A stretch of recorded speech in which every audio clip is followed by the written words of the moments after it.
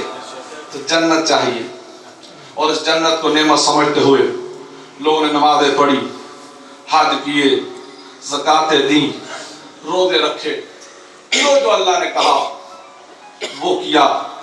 اس جنت کی لالچ میں لوگوں نے بستر بھی گھروں میں نہیں رہنے دیے کہ جنت مل جائے، ساری دنیا کا چکر لگا کے تبلیغات کر کے جنت کے تمنائی، جنت کے متمنی، جنت جیسی نعمت لینے کے لیے جب اللہ کے پاس گئے تو اللہ نے بڑے مسکرا کے جواب دیا، ان اللہ اشتری من المؤمنین انفسهم واموالهم بان لهم الجنہ۔ اے لوگو، میں نے وہ جنت کچھ مومنوں کے ہاتھوں بیچ دی ہے، ان کی جان کے بدلے میں، ان کے مال کے بدلے میں۔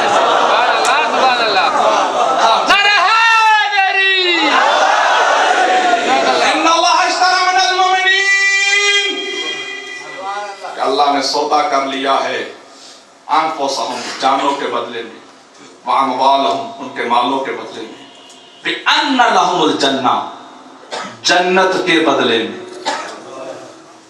ساری زندگی اعمال کیے، تھک گئے، اللہ سے کہا جنت دے، اور اللہ نے کہا میں نے جنت بیچ دی ہے۔ واہ، جنت بیچ دی ہے۔ پتہ اللہ نے جنت کیوں بیچی ہے؟ کہ اگر میں جنت نہ بیچتا لوگ ان کے پاس جاتے ہی نہ۔ اللہ نے اپنی جنت بِأَنَّ لَهُمُ الْجَنَّةِ، إِنَّ اللَّهَ اشْتَرَىٰ مِنَ الْمُؤْمِنِينَ، میں نے مومنوں کے ساتھ سودا کیا ہے، انفسہم، جان کے بدلے میں، واموالہم، ان کے مال کے بدلے میں، بِأَنَّ لَهُمُ الْجَنَّةِ، جنت کے بدلے میں۔ یعنی جنت اللہ نے بیچی ہے اور بدلے میں لی ہے جان اور مال۔ ذہن منتشر نہ کرنا، شب ہجرت اللہ نے مردیاں بیچی تھی، جنت نہیں بیچی تھی۔ اللہ نے شب ہجرت من الناس من یشری نفسہ ابتغاء مرضات اللہ، اللہ نے شب ہجرت جیک جان کے بدلے میں جنت نہیں بیچی تھی، اپنی مردیاں بیچی تھی۔ یہاں مردیوں کا نہیں بات ہو رہی، یہاں کہہ رہا ہے بِأَنَّ لَهُمُ الْجَنَّةِ، کہ میں نے جنت بیچ دی ہے۔ ادھر کہتا ہے میں نے مردیاں بیچ دی، ادھر کہتا ہے میں نے جنت بیچ دی۔ واہ مالک، بڑائی کریم ہے تو، اس کو مردیوں کا مالک بنا دیا۔ ان کو جن سے ان سے اس سے کیا لی تھی؟ صرف جان، اور اس آیت میں صرف وہ جان دینے والا ہی ہے۔ لیکن یہاں ان اللہ اشتری مومن، کہ میں نے مومنوں کے ساتھ، کچھ صاحبان ایمان ہے کہ جن کے ساتھ میں نے سودا کیا ہے جان اور مال کے بدلے میں جنت کا، یقاتلون فی سبیل اللہ، وہ اللہ کی راہ میں قتل کرتے ہیں۔ آج جنت کے متلاشیوں، جنت تلواروں کے سائے کے نیچے، جنت میدان کاربات میں، جنت کی تمنا رکھنے والے، جنت بک گئی ہے کن کے ہاتھ میں؟ جو اللہ کی راہ میں قتل کرتے ہیں۔ فَيَقْتُلُونَ، جو قتل کرتے ہیں، وَيُقَاتِلُونَ، اور پھر خود قتل ہو جاتے ہیں۔ میں نے جنت بیچ دی ہے، بار بار ترجمہ سنو، اللہ کہتا ہے میں نے کچھ صاحبان ایمان کے ہاتھوں جنت بیچ دی ہے، ان کے مال، ان کی جان اور اموال کے بدلے میں۔ وہ کون ہیں؟ وہ اللہ کی راہ میں قتال کرتے ہیں، وَيَقْتُلُونَ، وہ پہلے قتل کرتے ہیں، وَيُقْتَلُونَ، پھر خود قتل ہو جاتے ہیں۔ اور آخر میں کیا کہا کہ ان کا ذکر ہے تورات اور انجیل اور قرآن، کہ ان کا ذکر قرآن میں بھی ہے، انجیل میں بھی ہے اور تورات میں بھی ہے۔ کن کا؟ جن کے ہاتھوں میں نے جنت بیچی ہے۔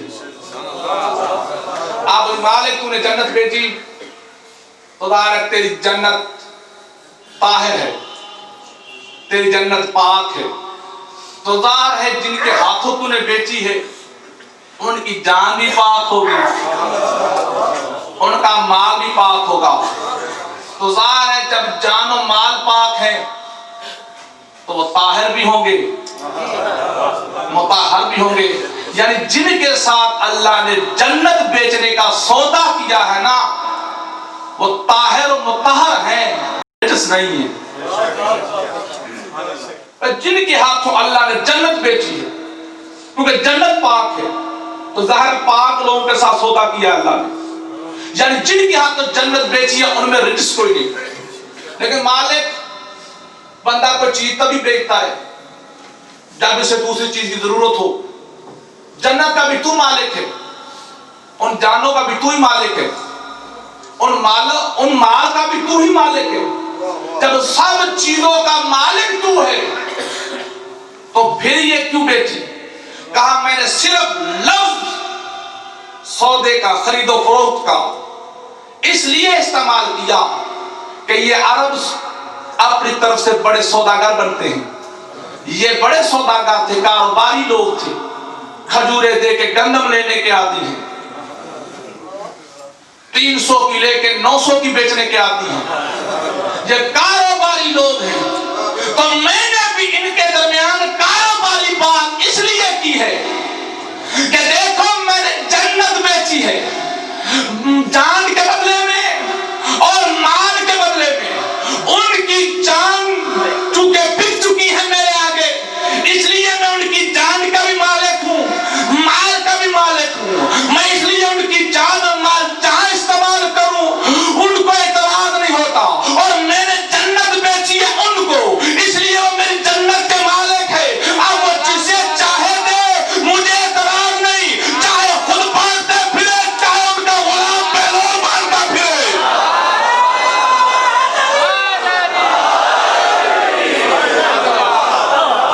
میں نے تو بیچ دی ہے، میں نے تو جن کے آگے بیچی ہے، وہ صاحبان ایمان ہیں، کس کے بدل میں؟